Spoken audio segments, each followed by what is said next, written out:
AP అభివృద్ధి కోసం తాను పనిచేస్తుంటే కొందరు వెనక్కి లాగాలని చూస్తున్నారని సీఎం జగన్మోహన్ రెడ్డి ఆరోపించారు. అలాంటి మారీచులతో తాను యుద్ధం చేయబోతున్నానని తెలిపారు. జగన్ అనే వ్యక్తి తప్పుకుంటే పేదలకిచ్చే పథకాలన్నీ నీరు కారిపోతాయని ప్రజలను హెచ్చరించారు. చంద్రబాబు, పవన్ చెప్పే అబద్ధాలను ప్రజలు నమ్మవద్దన్నారు. ప్రతి ఇంటికి కేజీ బంగారం, బెంజ్ కార్లు ఇస్తామని కూడా ప్రచారం చేస్తున్నారు.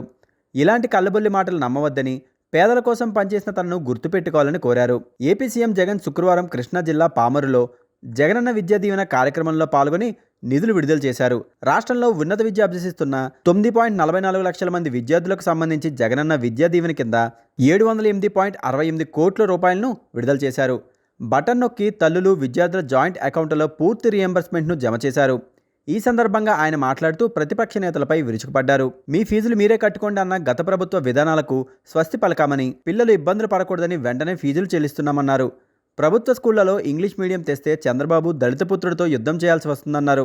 ప్రభుత్వ బడులు బాగుపడాలనుకోవడం తప్ప అని జగన్ ప్రశ్నించారు. విద్యారంగంలో పేదలు ఎదగాలని మార్పు తెస్తుంటే ఇంతమందితో యుద్ధం చేయాల్సి వస్తుందన్నారు. మనల్ని విమర్శిస్తున్న వాళ్ళ పిల్లలు ఏ మీడియంలో చదువుతున్నారో వారిని అడగాలన్నారు. వాళ్ళ పిల్లలు, మనవాళ్ళు ఇంగ్లీష్ మీడియంలో చదువుతున్నారు. పేదవారు ఇంగ్లీష్ మీడియంలో చదివితే తెలుగు జాతి అంతరించిపోతుందంటున్నారు. వాళ్ళ పిల్లల చేతిలో ట్యాబ్లు ఉండొచ్చు, మన పిల్లల చేతుల్లో ట్యాబ్లు ఉంటే చెడిపోతున్నారని మనల్ని అంటున్నారని జగన్ అన్నారు. మన పిల్లల చేతిలో ట్యాబ్లు ఉంటే చెడిపోతున్నారని యాగి చేస్తున్నారని ఆరోపించారు.